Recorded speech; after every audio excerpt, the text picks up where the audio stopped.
Meus irmãos, vamos abrir a palavra de Deus em Hebreus, capítulo 13, versículo 4.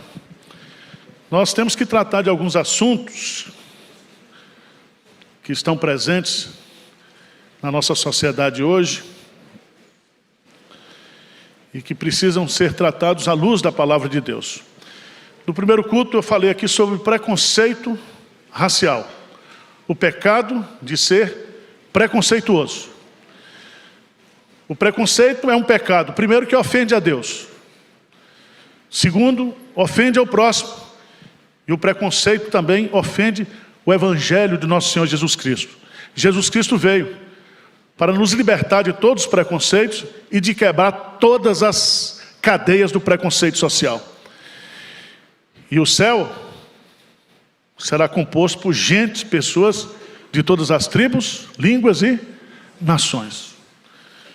Eu vou ter que aguentar um argentino pela eternidade. Vai ser uma benção. Quero tratar agora, especificamente, sobre uma prática que está muito comum hoje, que é morar junto. Morar juntos. As pessoas dessa geração atual, elas estão sendo instruídas a não se casarem, mas morar junto. Morar junto é bíblico? Por que não é bíblico? Você tem que saber. O que a gente faz com o pessoal, os crentes que estão morando junto? Mata ou casa? Casa. É isso aí. Quero falar para os adolescentes, para os jovens. Nada de morar junto. Nem de fazer test drive antes do casamento. Vocês estão entendendo, né? Não pode lanchar antes de tocar a campainha. Está entendendo? Pronto. Hebreus capítulo 13, versículo 4. Vamos ler juntos. Bem forte isso aqui. O que é que diz aí? Hebreus 13, 4. O que é que diz? Digno de honra entre todos seja o matrimônio, bem como o leito sem mácula, porque Deus julgará os impuros e os adúlteros. Preste atenção que viver juntos sem se casar é uma moda na atual geração. Mas o pecado que está na moda não pode ser a moda da igreja, do povo de Deus. O povo de Deus vive numa cultura como uma espécie de contracultura. Nós não podemos, como diz Moisés, seguir a multidão para praticar aquilo que é errado. O casamento cristão está sendo atacado violentamente. E o propósito da sociedade contemporânea sem Deus é destruir o conceito de família cristão.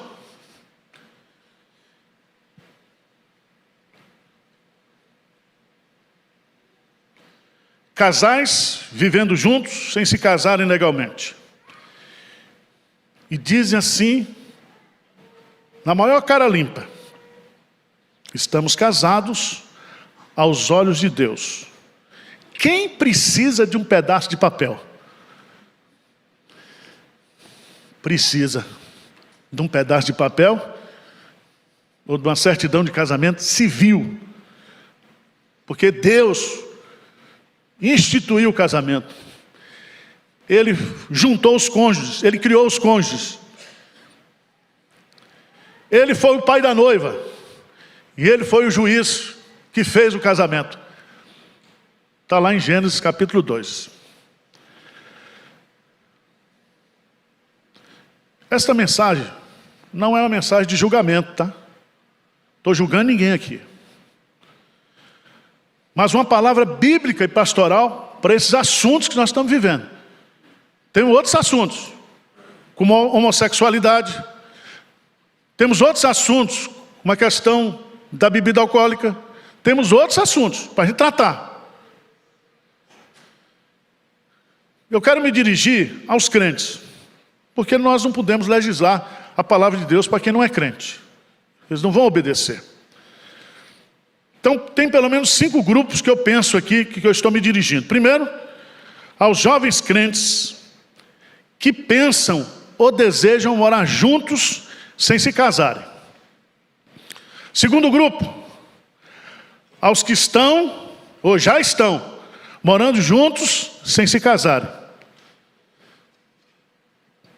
Terceiro grupo que está na moda, aos que estão morando juntos, mesmo em casa, o quê? Separadas. Se encontram. Tu no teu cantinho e eu no meu.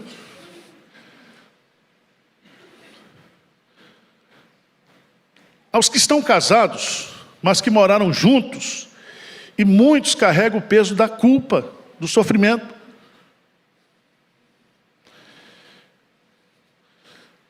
Também, um quinto grupo, aos pais crentes, que criaram os filhos nos caminhos de Deus, e que hoje estão vivendo o dissabor, a dor de ver seus filhos morando juntos sem se casarem. Porque a pior coisa para um pai crente é quando ele vê um filho vivendo fora da palavra de Deus. Esse versículo é muito importante, porque ele estabelece, diz assim, digno de honra entre todos seja o que? O matrimônio. Digno de honra. Essa expressão aqui mostra que quem mora junto sem se casar desonra a Deus, porque foi Deus que inventou o matrimônio. E Deus, Ele não é somente o fabricante, Ele nos deu a sua palavra, que é o manual do fabricante.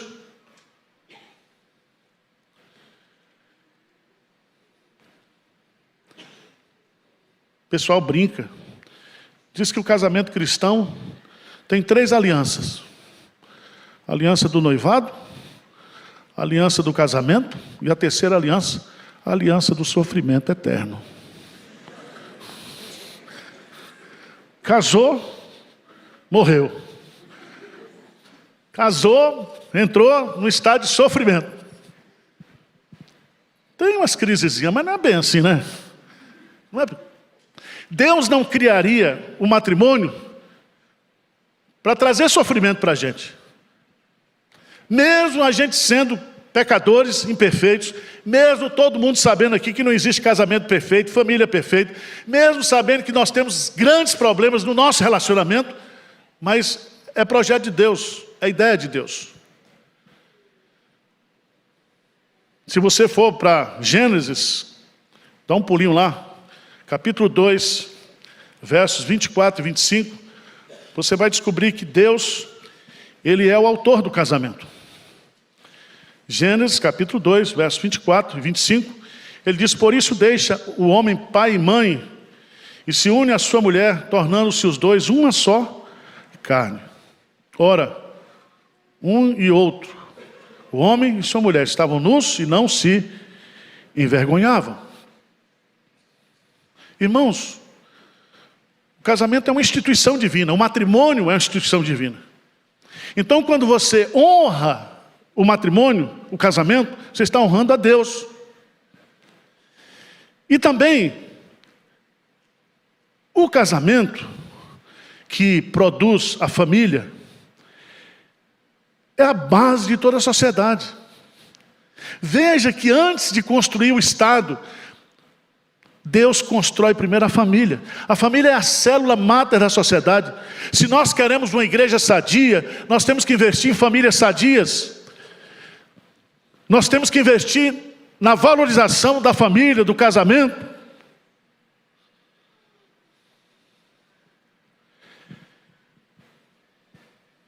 Como honrar o matrimônio? E a resposta está no texto. Veja aí. Ele diz claramente, digno de honra entre todos. Todos deviam. A Suprema Corte Americana estabeleceu no final do ano de 1800. que a família é uma instituição sagrada e a parte mais importante, onde a sociedade americana seria construída. Mas hoje, a sociedade americana é a sociedade que tem mais pessoas vivendo juntas.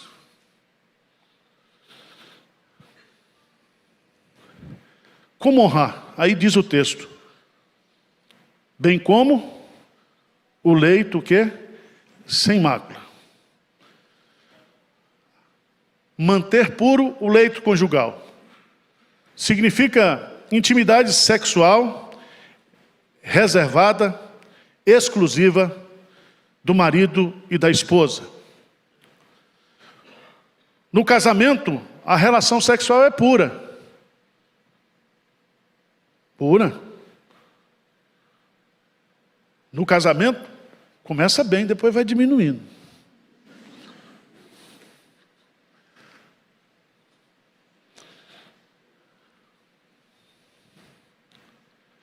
A relação sexual, mesmo no casamento, ela pode ser corrompida. Por isso que, aos olhos de Deus, morar juntos sem se casar é pecado, é uma desonra, é uma ofensa a Deus. E a prova disso é o final do versículo. O que é que diz o versículo aí? Porque Deus julgará os impuros e adultos. Quando fala que Deus julgará aqui, não está mandando que vai jogar para o inferno, não, tá? Senão você diz, pastor, eu vou para o inferno porque eu casei mal, ou porque eu estou com esse pecado de relacionamento. Não, meu filho. Mas eu quero mostrar para você que a Bíblia fala que tudo aquilo que o homem semear, ele também o quê? Colherá. Se você semeia na carne, você vai colher na carne. Se você semeia no Espírito, você vai colher no Espírito. Então, uma forma de nós honrarmos o casamento, uma forma de nós estabelecermos a dignidade do casamento, é termos consciência que uma vida conjugal sem o casamento civil, sem o matrimônio, ofende a Deus. Vocês estão entendendo ou não? Segunda coisa. Segundo argumento. Quem mora juntos, sem se casar, desonra um ao outro. Não só desonra a Deus, desonra um ao outro. Veja, em 1 Coríntios, capítulo 6, versículo 18. 1 Coríntios, capítulo 6, versículo 18.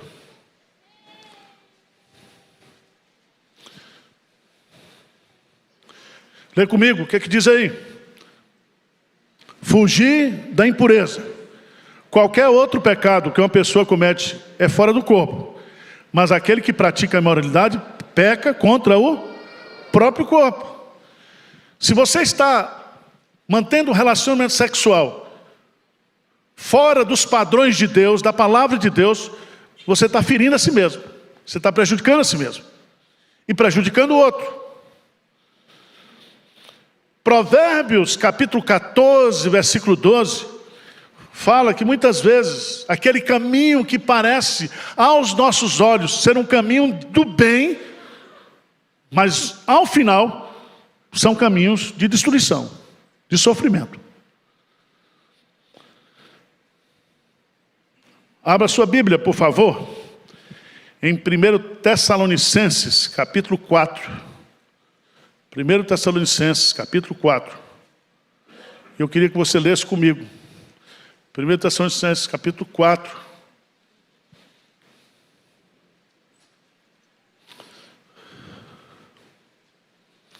Vamos começar a partir do versículo 3. Diz assim, 1 Tessalonicenses 4, a partir do versículo 3. Pois esta é a vontade de Deus, a vossa santificação, que vos abstenhais que cada um de vós, responsabilidade sua, você, cada um de vós, saiba possuir o próprio corpo em santificação e honra. Está Então, não vai fazer nudes, pelo amor de Deus, está aí. Não vai pousar para Playboy, está aí. Você que é homem não vai pousar para a revista gay, está aí. O seu corpo tem que honrar quem? A Deus. E quem é responsável por isso não é o pastor, não é a igreja. Cada um de vós deve cuidar disso. Cuidado, minhas irmãs, com as fotos que as irmãs estão colocando no Facebook, na internet. Certo? Cuidado. A igreja está cheia de adolescentes. Hormônio lá em cima. Então toma cuidado. Você é responsável pela sua honra, a honra pessoal. Mas veja bem, continua o texto. Versículo 5, vamos lá, 5 e 6. Não com desejo de lascívia, como os gentios que não conhecem. Versículo 6, lê comigo, que diz: e que nesta matéria ninguém ofenda, nem defraude a seu irmão, porque o Senhor, contra todas essas coisas, como antes vos avisamos, e testificamos claramente, é o quê? O vingador. Então não defrauda a outra pessoa nessa área. A Bíblia é clara. É clara. Eu estou preocupado com o pessoal também que está se divorciando, está ficando viúvo, e está tendo uns encontros. Eu estou, a terceira idade está viajando, eu estou aqui preocupado. Se botou vigia no quarto dos... Vocês não sabem, estão sabendo não? O ano passado, o índice de doença venérea foi mais na terceira idade do que nos adolescentes e jovens. Os velhos estão, ó. Esses bailes aí.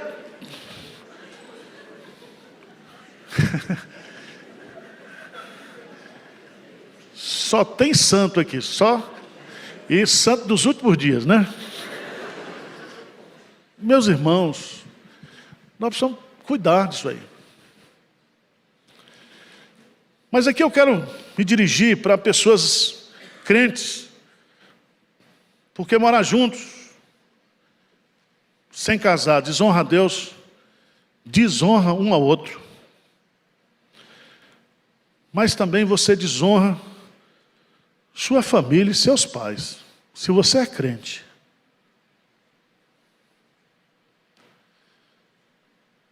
Seu pai, sua mãe, criou você nos caminhos de Deus, não é para você morar junto, é para você casar, ter uma família, fazer tudo como manda a palavra de Deus. Êxodo, capítulo 20, versículo 12. O que diz lá? Honra teu pai e a tua mãe, para que se prolonguem os teus dias na terra que o Senhor teu Deus te dá. Honra teu pai e tua mãe. Quando a gente olha para esse mandamento, observe que não é só pai, é mãe, pai e mãe. Porque a maior dor para um pai crente é ver um filho, uma filha, fazendo uma coisa que é proibida pela palavra de Deus, que vai quebrar a cara lá adiante, que não tem a bênção de Deus, que não tem a sua bênção. Pense nisso antes de tomar decisão. Provérbios, por favor, Provérbios, capítulo 10.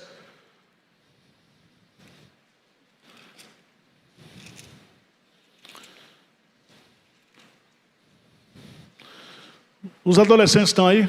Tem adolescente aí? Levanta a mão. Pronto. Segura o tchan. Amarra o tchan. Vai chegar a hora. Não queime etapas na sua vida. E olha o que a palavra de Deus diz em Provérbios 10:1. Vamos ler juntos, vamos lá. Lê aí, meus amigos adolescentes. Provérbios de Salomão. O filho sábio alegra seu pai, Mas o filho insensato é a tristeza de sua mãe. Preste atenção, filhos. Sofrimento de filho é sofrimento de pai e mãe. Tristeza de filho é tristeza de pai e mãe. E o que gera tristeza para um pai e uma mãe crente é justamente quando os filhos estão fazendo coisas que não agradam a Deus. Não agrada a Deus. Provérbios, capítulo 17, versículo 25. O que é insensatez? Insensatez é você fazer aquilo que é contrário, que é a palavra de Deus. Provérbios é um livro de sabedoria prática. Você é insensato quando você faz aquilo que não deve fazer, e muitas vezes sabendo que não deve fazer. Provérbios 17, 25, vamos ler bem forte o que é que diz?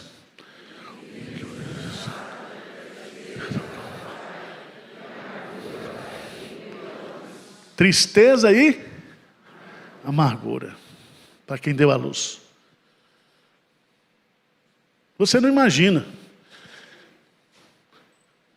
Eu tenho 2 filhos, graças a Deus, casado bem, casado com mulher. Tem problema? Tem. Mas eu oro todo dia por eles, todo dia. E eu sei que está a senhora também, porque quando a gente vê um filho sofrendo num casamento, ou numa relação, ou numa conduta que não agrada a Deus, isso machuca o coração da gente.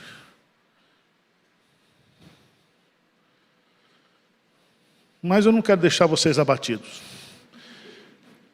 Quem mora junto sem se casar, desonra a Deus. Quem mora junto sem se casar, desonra um ao outro. Quem mora junto sem se casar, desonra a sua família, seu pai, sua mãe principalmente, seus avós, seus irmãos. É uma tristeza. Como é que a gente aplica esse versículo? Primeira coisa que eu e você, eu já estou velho, não estou em tenho outras tentações, mas essas não. Eu já estou morando junto. Mas você que é jovem, você que está divorciado, você que é solteiro adulto, você que é viúvo, primeira coisa que você tem que resistir é a tentação de morar juntos. É tentação mesmo. Tá certo? Porque dependendo da sua idade, você tem uma certa autonomia financeira, você tem uma certa autonomia em todos os aspectos da sua vida, e você diz, a vida é minha, eu pago as minhas contas, tá certo? Eu amo essa pessoa, e ao amar essa pessoa, eu estou me comprometendo com ela, eu só não casei no cartório.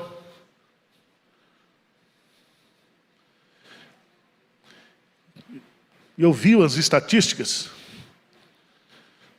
não aqui, mas da sociedade americana, porque no Brasil poucas são as estatísticas e pouco confiáveis, mas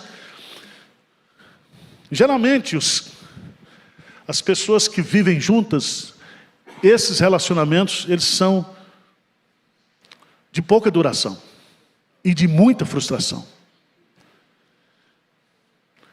Os filhos que nascem dessa relação são mais propensos à violência e também aos abusos domésticos. As histórias que vocês têm hoje no Brasil é só pegar. De uma mãe que tinha uma filha, foi morar junto com o cara veio para dentro de casa, a tragédia está pronta. Está pronta.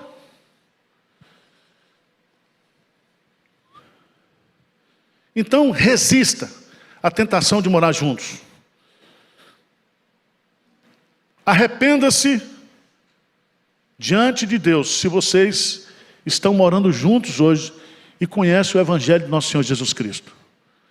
Vá ao cartório, case, que eu faço seu casamento de graça, dou uma bênção caprichada. Tá certo? Conserta.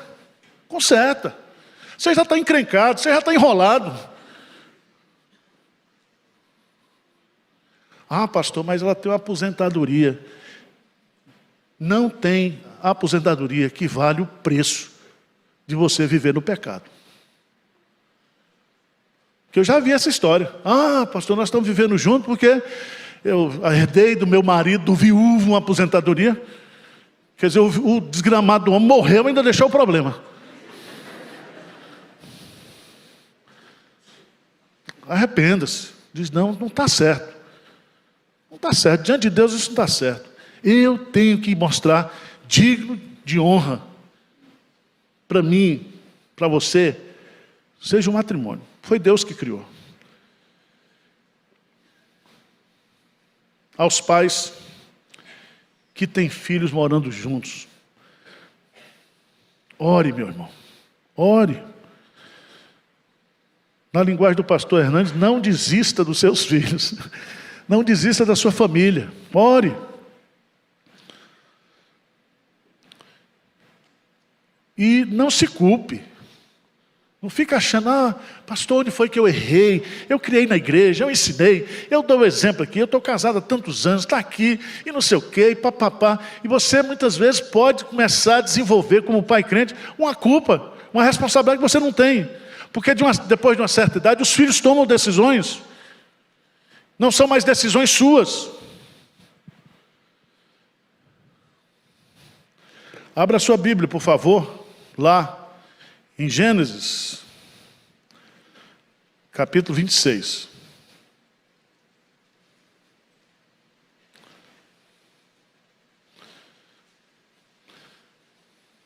Gênesis, capítulo 26. Vamos ficar de pé para a gente ler e encerrar. Gênesis 26, 34 e 35. Vamos ler juntos? Tendo Esaú 40 anos de idade, tomou por esposa a Judite, filha de Beeri, Eteu, e a Basemate, filha de Elon, o Eteu. Veja bem, Esaú era filho de Isaque de Rebeca, irmão de Jacó, neto de Abraão, pai da fé. Família crente top, presbiteriana de primeira linha. O cara casa com duas mulheres. E casa com duas mulheres o quê? Gentílicas, do mundo. Veja o resultado que Deus, versículo 35, o que diz? Ambas se tornaram amargura de espírito para Isaque e para Rebeca. Amargura de espírito. Então, pai, não deixe que essa amargura tome conta do seu coração. 40 anos faz uma besteira dessa. Tá certo? Feche os seus olhos, vamos falar com Deus. Quem entendeu a mensagem aqui, levanta a mão. Não estou julgando ninguém, tá? Mas a palavra de Deus precisa ser ensinada. E nós precisamos tomar conta uns dos outros. Eu louvo a Deus porque aqui na igreja muitos jovens estão se casando. Não é, Jéssica? Você também. Assinei o seu pedido de casamento. Esse ano, mais de 12 jovens casais estão se casando aqui na igreja. E daqui a uns dias estão aí os meninos, né? Vai ser uma festa. Pai querido, nós não queremos ser melhor do que ninguém, porque nós não somos. Nós somos pecadores imperfeitos. Temos uma natureza decaída. Somos tentados, ó Deus, a desobedecer a Tua palavra, o Senhor, nosso coração é inclinado para todo tipo de maldade. Mas que o Senhor tenha misericórdia de nós, Senhor. Que o Senhor venha trazer nessa manhã quebrantamento, instrução, direção para a vida de cada um aqui, Senhor. Nós não queremos fazer nada que entristeça o Teu coração, porque na Tua felicidade, ó Deus, está a nossa felicidade. É na obediência ao Senhor que nós somos abençoados e felizes. Venha, ó Deus, nos perdoar, venha nos sarar, venha nos curar, venha nos restaurar nesta manhã. É a oração que nós fazemos em nome de Jesus. Amém.